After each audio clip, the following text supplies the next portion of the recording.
Això és més. Començarem a organitzar cada trimestre accions, cosetes, per fer venir el bo, net i just a casa vostra. I avui hem començat amb una cosa que jo crec que és molt necessària, que és consumir amb una mica de cap. Intentar canviar aquells hàbits de consum que diem, ostres, és que és molt difícil, però sí que hi ha coses que és més fàcil anar fent petits canvis i amb l'ajuda d'aquesta gent ho entendrem una mica més.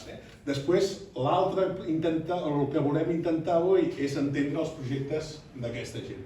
I entendre que darrere de cada projecte hi ha una forma de viure, hi ha un per què, hi ha un com, quan... Llavors, més que res d'això, si posem cares, és molt més fàcil aquí. Per què? Perquè per mi el consum és la primera acció política que fem cada dia. O sigui, on gastem els nostres diners, que tots treballem per diners, necessitem diners per viure, és la manera més ràpida de fer canviar el gust. Perquè, clar, era una botiga no només ecològica, sinó amb productes de proximitat, que això encara no començava a sonar gaire.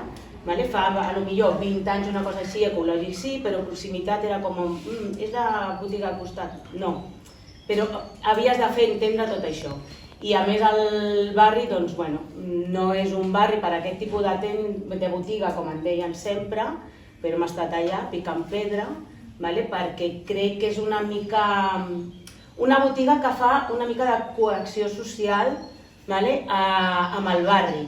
Tot i que la majoria de gent que ve des d'allà, ja comença a venir més gent, però clar, és un producte que la gent ho veu com si no estigués molt a l'abast, i no és així, perquè cada vegada és molt més fàcil el poder comprar, i no només per preu, sinó perquè la gent cada vegada és més conscient de la manera en com s'ha d'alimentar. I el projecte Rabassaire és un projecte que va néixer l'any 2017 amb la voluntat de recuperar el paisatge tradicional de la comarca del Vallès Occidental, en aquest cas la vinya. No sé si sou conscients, entenc que la majoria sí, potser, però que el Vallès Occidental era una comarca rica en vinya i en viticultura. Era rica agrícolament, sobretot amb el cultiu de la vinya, el blat, el cereal.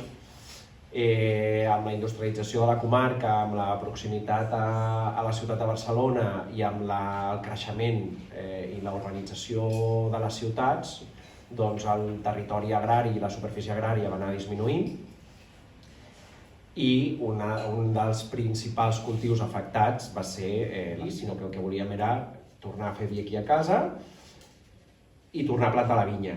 I principalment l'objectiu de Rabassaires és aquesta recuperació del paisatge. Nosaltres venim de la nostra amor i passió de la botànica i del paisatgisme, transformada cap al sector vitivinícola i cap a l'elaboració de vins, cap a l'enologia, i aquí va arrencar amb una petita vinya que actualment encara existeix a un antic aqüeducte que hi ha a Can Canaletes, a la zona dels Horts.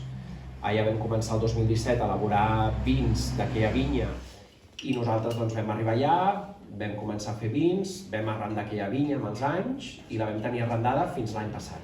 Fins l'any passat elaborant aquella vinya, però aquella vinya és una vinya molt vella on va passar aquests 3 anys de forta sequera, van morir moltes plantes.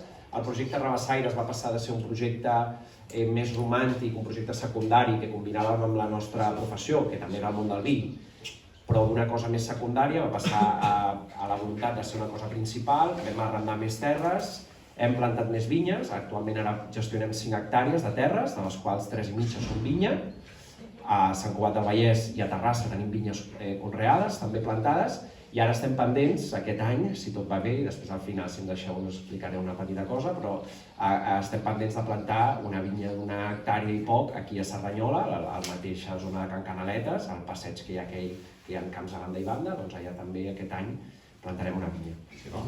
L'ortiga comença, en realitat, entre Cerdanyola i Sant Cugat, que hi havia unes hortes allà, i quan va arribar el sincrotró es va moure totes les hortes que hi havia allà, i vam anar a petar a Sant Cugat del Vallès, a Vall d'Oreig, amb una finca històrica que és Can Montmany. Llavors l'ortiga neix això, junt amb les cooperatives de consum, amb aquesta idea una miqueta de recuperar l'agricultura al municipi de Sant Cugat. Això fa 16 anys, vam començar aproximadament amb mitja hectàrea d'horta i ara estem gestionant 7 hectàrees a Vall d'Oreig i aquestes 3-4 hectàrees que estem gestionant a Sabadell. Principalment nosaltres fem distribució de cistelles, però al principi fèiem molt cooperatives de consum i vam començar fent algunes cistelles a domicili i és un projecte que ha anat creixent, s'ha anat consolidant i sobretot això, fem cistelles a domicili, mercats municipals, treballem també conjuntament amb altres productors de Collserola fent menjadors escolars i això, ara portem un any i mig que vam engegar un projecte amb la Rural, amb Rabassaires, amb Can Domènec, amb els diferents projectes que ja estàvem treballant. També l'associació Collserola Pagesa, que és una associació que tenim de pagesos de Collserola.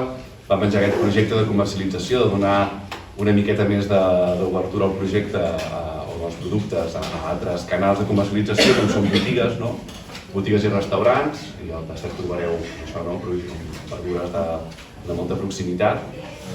Nosaltres som una cooperativa de consum que portem uns 13 anys aquí a Cerdanyola, jo només 5, no tants. I bé, és una mica el que explicava l'Ivan. Al final ens ajuntem 11 famílies, som ara mateix unes 50 persones en total i cadascú té una mica una responsabilitat. Algunes persones s'encarreguen de fer les cistelles i quan arriba la verdura del productor i les ordenem en el local on estem, altres porten els proveïdors, és a dir, contacten amb els proveïdors i en el nostre cas el producte estrella que consumim seria una cistella tancada de la Costurica, que està al Vallès dolent, però és una...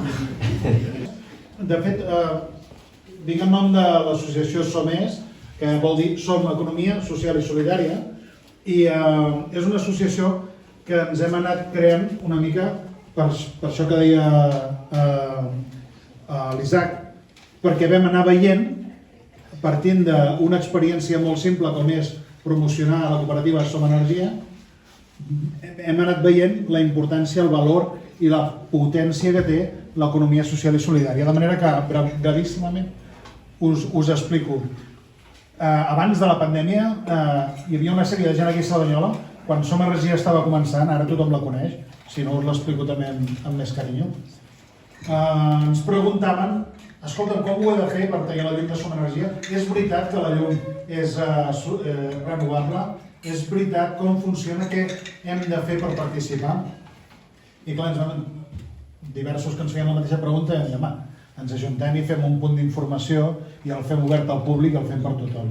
Doncs aquesta gent que vam començar així ens va adonar que, ostres, igual que hi ha una cooperativa d'energia renovable sostenible que el que vol és canviar el model i no fer negoci amb els consums de primera necessitat, també hi ha Som Mobilitat, que no és només per anar d'un lloc a un altre o per tenir un cotxe, sinó per moure'ns d'una manera diferent, amb transport públic i poder compartir un vehicle elèctric quan tinguem una necessitat diferent que ens pugui cobrir en transport públic. I Som Connexió, també els vam fer una xerrada de presentació, que és una cooperativa també de telecomunicacions, telefonia mòbil, i així hem anat creixent i actualment doncs, tenim diversos projectes, potser els que ara mateix estem impulsant amb més força és una cooperativa d'habitatge, on la propietària de l'edifici seria la cooperativa i les persones, les unitats de convivència doncs, són sòcies i comparteixen, gaudeixen d'aquest recurs compartit.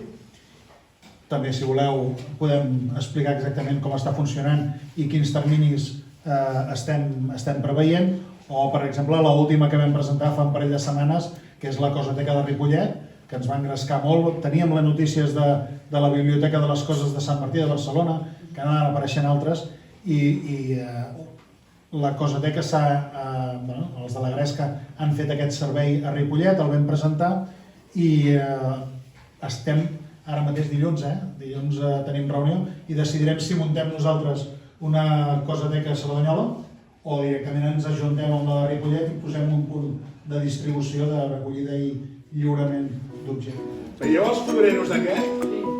No són flors, són enciams.